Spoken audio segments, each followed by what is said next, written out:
Hey guys, so ngayon pupunta na kami sa airport and excited ako kasi ito yung first time na pupunta kami sa airport na hindi kami magko-commute kasi usually ako yung taga-pick up, taga-drop off sa airport ng parents ko, ng ate ko kapag papunta sila sa airport.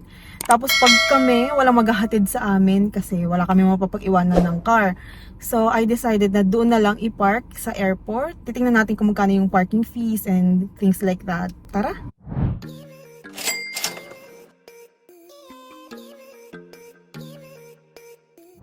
Hey guys! So, nandito na kami ngayon sa hotel and I'm gonna share with you the process do sa airport. So, unang-una niyong gagawin is, bago pa lang kayo pumunta ng airport, kailangan filled out na yung e-travel ninyo. Pwede niyo siyang fill outan sa website ng e-travel. Pwede din naman kung may e-gov kayong app, mas maganda kung doon kasi doon makikita niyo yung history ng mga previous travels ninyo. And mas madali din siyang i-fill out. Pag may kasama kayo, pwede din kayo yung mag-fill out on behalf of them. After ng e-travel, pwede na kayong pumunta sa airport. So pagdating niyo sa airport, ang unang-una niyong gagawin is pay your travel tax dun sa airline kung saan kayo nag-book ng ticket online. Pwede din kayo doon magbayad ng travel tax kung may option doon. Kapag nakapagbayad kayo online ng travel tax, pwede na kayo mag-proceed dun sa pag-check-in. Sa pag-check-in naman, since wala kaming checked baggage, so lahat yon hand carry lang yung dala namin, so nag-online check-in na kami. Kahit nag-online check-in na, kailangan pa rin pag-proceed doon sa check-in counter sa airport. Sa check-in counter sa airport, doon i-check yung mga dala-dala nyong bags, i-check kung kayo nakapag-pay na ng travel tax, ipapakita nyo doon yung inyong receipt ng travel tax. Hanggat hindi pa kayo nakapagbayad ng travel tax, wag na muna kayo pumunta doon sa check-in counter, so kailangan nyo muna magbayad. And then, pag complete na kayo, cleared na kayo with everything, bibigyan na nila kayo ng boarding pass. So, pag may boarding pass na kayo and nakapag-fill out na kayo ng e-travel, dumiretso na kayo sa immigration. Dun sa immigration naman, kailangan at least agahan ninyo pagpunta nyo sa airport, at least mga 3 to 4 hours before yung inyong trip. Madalas kasi mahaba ang pila sa immigration. So, nung nag-proceed na kami sa immigration, pumila kami doon, medyo mahaba yung pila. Ang tinanong lang sa akin ay isa, after buklat-buklatin yung passport and mag-check, tinanong lang ako ng kailan daw ang balik. Yun lang. Tapos tinatakan na. Yun nga lang. So, ito ang nangyari. Na-miss namin yung flight namin kasi hindi kami umabot. Sobrang haba ng pila sa immigration. Maaga naman sana eh. Like, ang flight kasi namin is 7 p.m. papuntang Macau. Pero 3 p.m. pa lang, umalis na kami ng bahay. We're expecting na mas mabilis kasi hindi naman kami magko-commute. Kaso nga lang, ito lang yung unexpected talaga. Sobrang unexpected itong traffic na to. Kasi syempre, natatansya ko na kasi kung anong oras dapat pumunta sa airport kasi nga ako'y naghahatid sundo sa airport, madalas ng parents ko, ng kapatid ko. So, medyo tansya ko na kung anong oras dapat pumunta ng airport. And never naman sila nakakamiss ng flight pag hinatid ko sila. And kami, syempre, yun yung first time namin nagdala ng sasakyan dun sa airport. Usually kasi nagko-commute lang kami kasi walang maghahatid sa amin doon. Tinansya naman namin yung oras. Kung hindi lang nag-traffic, which is hindi naman very usual, napaka-unusual talaga nung traffic na yon. Noon lang talaga nag-traffic ng ganun katagal doon sa SLEX. Kaya, ayun, medyo natagalan kami. Tapos, sira pa yung sa RFID. So, mas lalo pang nagpalala ng traffic kasi hindi makapag-load. Mas marami yung walang load yung RFID. So, dun sila sa cash pumipila and isa din siya sa factor na nagpatagal doon sa trip namin. So, pagdating namin ng airport, nagra-rush na talaga kami. 7 p.m. yung flight namin. 7 p.m. nandun pa rin kami sa immigration. So, unfortunately, na-miss namin yung aming flight. Unfortunately, hindi na-delay yung flight, which is very unusual din kasi usually kapag umuulan, na-delay yung flight. And what's interesting is yung flight na after nung supposed to be flight namin ay delayed. Pero yung sa amin, hindi. Natapos ako sa immigration is lampas na ng oras ng aming flight. So, pagdating namin do sa gate na assigned sa amin, wala na. Nakaalis na. So, ayun na nga. We missed our flight. So, ngayon, dahil na-miss na namin yung aming flight, naghanap na kami ng earliest and yung pinakamurang ticket na mabibili namin papuntang Macau. Kaso, wala kami makita na medyo mura papuntang Macau. So, we decided na sa Hong Kong na lang. Maraming flights papuntang Hong Kong. Nung time na yun, same day, kahit gabi na. And merong cheaper options para kinabukasan. We decided na mag-book ulit papuntang Hong Kong na lang. Total, isang araw lang naman yung supposed to be trip namin sa Macau. Ang trip dapat namin ay 1 day sa Macau, which is yung first day namin. And then after nun, punta na kami ng Hong Kong and the rest of the days hanggang bumalik ng Manila is sa Hong Kong na lang. Going back, nakapag-book naman kami ng Hong Kong for 5 a.m. So, ilang oras pa kami maghihintay sa airport. So, I'm gonna share with you kung ano yung process na dapat ninyong gawin when you you missed your flight. First na gagawin ninyo, mag-decide kayo kung magbubook kayo or hindi. Syempre kami nang hinayang na kami nun, kaya nag-book na kami. May hotel na kami sa Hong Kong. Yung activities namin, na-book na din. Yun nga lang, yung sa Macau, kasi nga, dapat isang araw kami doon. So, wala na yung hotel namin doon. Hindi na kami nakapag-check-in, so wala na siya. So, after nyo makapag-book ng ticket, in our case, nakapag-book kami ng 5 a.m. Yung mga time na yun is alas 8 pa lang. Syempre, kakalis lang ng aming eroplano. Nag-decide na kami na mag-book na lang. After nun, lalabas na ulit kayo doon sa may security check, yung nag-check ng mga gamit ninyo and stuff, yung nag-scan. Lalabas kayo doon, tatanungin nila kayo kung bakit kayo lalabas. Kasi syempre, pag nakapasok na hindi na pwedeng lumabas, ang sasabihin nyo lang is na-miss ninyo yung flight ninyo, and then papapuntahin kayo nila sa immigration, which is yung kasunod nun. Pag lumabas na kayo doon sa may nag-check ng gamit, nag-i-scan ng gamit, diretso na kayo sa immigration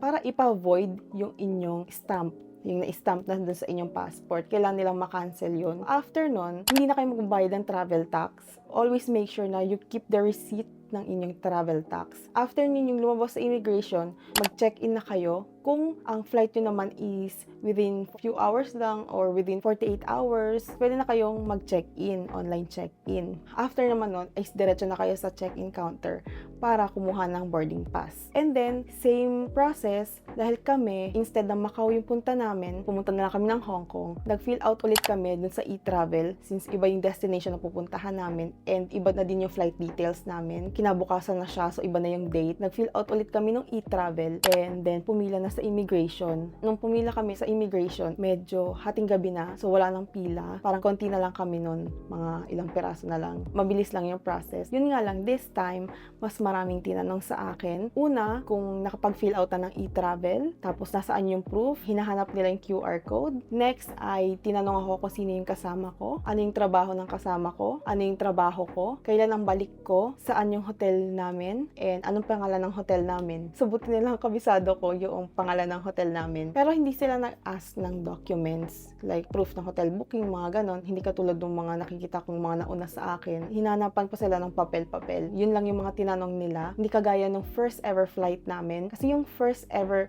country na napuntahan namin is Hong Kong. That was way back 5 years ago. And nung time na yon, tinanong kami ng same questions na minention ko kanina. Ang kinaibahan nga lang, that time, may docs na ina-ask, like hinihingi yung proof ng hotel booking, ng return ticket, and then may additional pang hinanap sa amin like COE and company ID. Kasi syempre dahil yun yung hiningi sa amin ng kauna-unahang travel abroad namin, nasanay na kami na nagpiprint talaga kami ng booking namin sa hotel and ng flight ticket namin. Kahit madalas hindi naman talaga na siya hinihingi sa amin kasi syempre nakikita na nila dun sa records namin yung previous international trips namin. Pagkatapos namin dun, sa immigration, dumaan ulit kami sa security check. Yung chine-check lahat, ini-scan yung katawan mo, and chine-check yung mga gamit mo. And then after nun, since matagal pa naman yung aming flight, like 5 a.m. yun, nung time na yun, nang natapos kami sa security check ay 12 a.m. pa lang. So may ilang oras pa kami hihintayin. Dumiretso kami sa airport lounge. So yung airport lounge na pinuntahan namin ay sa PAGSS or PAGS. Hindi ko sure kung ano yung tawag doon. Yun yung pinuntahan naming airport lounge. From dun sa security check or yung sa chine-check yung inyong dalang gamit. From there, lalakad lang kayo ng kaunti. Yun ay level 3 yun. Yung airport lounge naman is level 4. So, meron naman doon mga signage papuntang airport lounge kung gusto niyo mag-airport lounge. So, sundin niyo lang yung signages. Mag-elevator kayo hanggang 4th floor. And then, doon magkakatabi na yung mga lounges doon. Meron doon mga sari-sariling lounges yung different airlines, like mga Cathay Pacific. Meron din namang ibang lounge like yung Marhaba. Pero doon kami sa PAGS, sa PAGSS. Yung airport lounge access ay free kapag principal card holder ka ng credit card sa mga banks na to. So, sa akin, ang card ko is RCBC. Sa card ko, may free access ako at isang travel companion. Parehas kaming dalawa na free access. So, in excess, kapag may isa pa akong, for example, 3 kami magta-travel, so ako yung free, tsaka isa ko pang travel companion. Tapos yung excess na isa is magbabayad na ng 1,500. Kung wala ka namang premium credit card sa mga bank na yan, pwede kang mag-walk-in for 1,500 pesos. They have shower, comfy couches, buffet snacks like pasta, dim sum, nachos, baked mac, coffee, meron din silang soda, meron din silang alcohol, and charging port.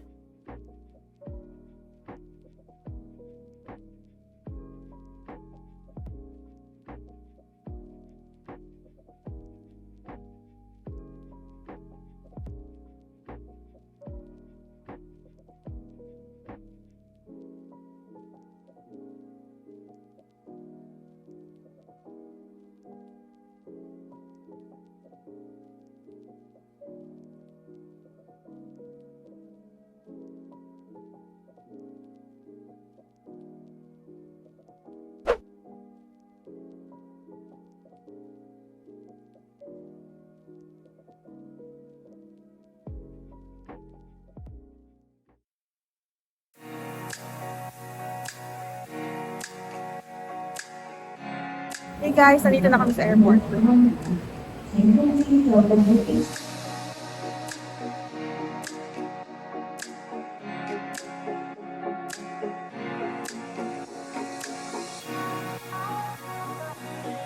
pagdating namin ng Hong Kong International Airport, ang ginawa lang namin is nag-fill out kami ng arrival card. Actually, before mag-depart yung aircraft namin, binigyan na kami ng cabin crew ng arrival card, yung form na fill outan. Maliit lang siyang paper, handwritten siya, so hindi siya katulad dun sa Singapore na online ka mag-fill out. Doon is bibigyan ka nila ng arrival card na parang papel na maliit. And then, fill outan mo lang yung needed information. Pagdating namin sa Hong Kong International Airport, dumiretso na kami sa immigration with that filled out arrival card. And then, after namin sa immigration and stuff, nag-install na ako ng eSIM. Yung eSIM na yon, pinurchase ko sa Klook. Ilalagay ko yung link sa description box. Mas pinili ko mag-eSIM na lang kasi before, di ba, sa Macau dapat kami pupunta. Usually kasi sa mga SIM is pinipick up sa Hong Kong International Airport. Sa Macau kami pupunta sana. So, nag-eSIM na lang ako para at least wala ka nang pipick upin na physical card. Sa pag-i-install ng eSIM, isi-send lang instructions sa email mo. Madali lang naman yung instructions, very straightforward lang. First, you have to check lang na compatible yung phone mo sa eSIM. Another thing is kailangan mong i-check kung hindi naka-lock yung iyong phone. After namin mag-set up ng eSIM and na-test na kung gumagana ba, and yeah, mabilis lang talaga siya, as in. Sobrang bilis niya lang talaga i-set up. Meron ka lang additional na fill outan kapag sa Hong Kong ka pupunta. So, kailangan mo yung real name registration, yung additional step yun. Pero, konti lang naman yung field na fill outan doon, and then tapos na. So, after mo lang mag-fill out nun, gagana na yung SIM. Kasi kapag hindi ka nag-fill out nun, tapos nasa Hong Kong ka, hindi gagana yung SIM na yun. Pero kung nasa Macau ka, gagana siya. So, syempre, pupunta kami ng Macau, Hong Kong and Macau. I wanna make sure na yung SIM na bibilhin namin is gumagana sa both na lugar na pupuntahan namin. Yun ay pwedeng gamitin sa Hong Kong and Macau. So, after namin mag-install and mag-set up ng eSIM and na-check namin na gumagana na, nag-withdraw kami ng cash. Yung cash na winidraw ko is yung para lang meron ka lang na pangbayad ng cash in case na hindi sila mag-accept ng card. Nag-withdraw ako sa Bank of China. Doon lang din siya sa airport, sa arrival. So far naman, hindi naman sobrang laki ng difference niya. May konting difference lang siya sa current na exchange rate, pero minimal lang naman. Wala namang nakalagay doon na may charge siya or may fee pag foreign card. After nun, nag-navigate na kami. Nagtanong muna kami doon sa information counter doon sa arrivals. Nagtanong kami doon kung paano sumakay sa bus kasi mas pinili namin ng bus na lang para kumbaga diretso na siya or konting lakad na lang papunta doon sa hotel. A21 bus, $34. Bababa ng Prudential Center para makapunta tayo sa hotel. So, nandito guys yung schedule ng departure ng buses. Tapos, yun ang bus terminal. Ang hotel namin ay sa Jordan. So, doon kami sa A21. This is where you would buy tickets. So, ito na ang mga bus. So, ang sinakyan naming bus is yung A21. Tumatanggap sila ng card. Kung wala kayong Octopus card, wala kaming Octopus card kasi hindi na ako bumili nun. Kung pupunta naman kayo ng Hong Kong, pwede kayong bumili ng Octopus card. Yun yung ginagamit nila sa transportation, sa groceries. Pero hindi kami bumili ng Octopus card kasi gumagana naman dun yung credit card. So, doon sa bus, sa A21, doon sa bus na sinakyan namin na yun, ang ginamit namin is credit card, yung Visa. To make sure lang kasi doon sa, may nakalagay doon na Visa card. Meron kaming Visa na credit card. So, yun yung ginamit namin and nag-work siya. So, ito yung bus fare from the airport hanggang dun sa hotel namin sa Jordan Street. Let's go upstairs.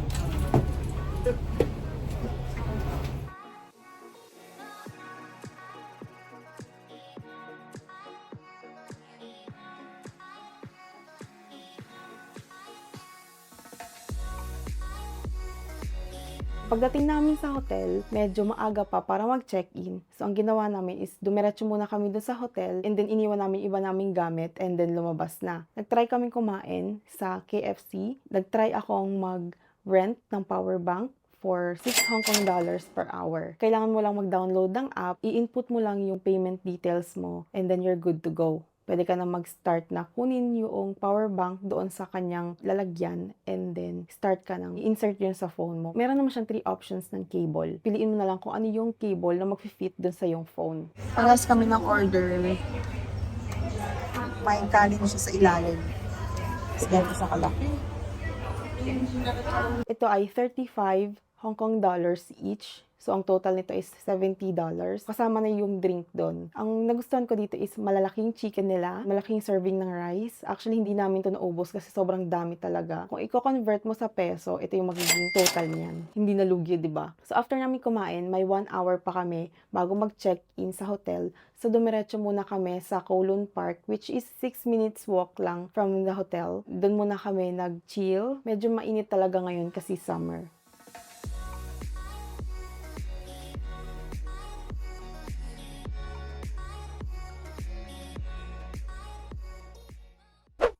Sa wakas, nakapag-check-in na kami and I'm gonna give you a quick room tour. We have one double bed, my TV, my bedside table, my blower. Ito, may do not disturb tag. Sa tapat ng bed, CR na kaagad.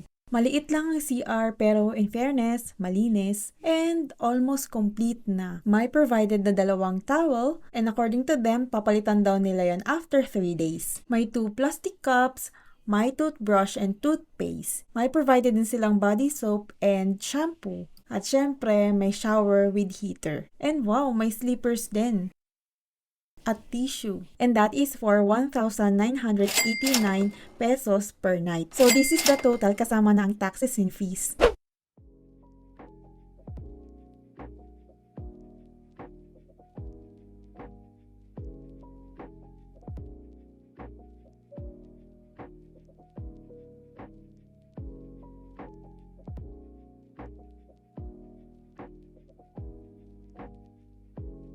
We're crossing the street. So, ayun na nga, guys. Medyo nagutom kami. So, maghahanap kami ng makakainan kasi wala kami stock na food. A few minutes away from our hotel sa Jordan Street, nakita namin itong maliit na restaurant. Maraming restaurant sa part na to, pero ito yung pinili namin. Ito yung in-order namin. Yung iced Ovaltine, as in Ovaltine lang talaga siya na nilagyan ng ice. Nothing special.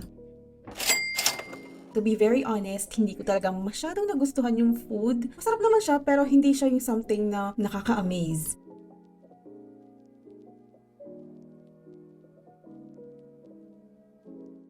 I hope you like this video. If you do, please give me a thumbs up and subscribe to my channel for more travel tips, gastos review, itinerary, and guide. Thank you so much for watching and see you tomorrow!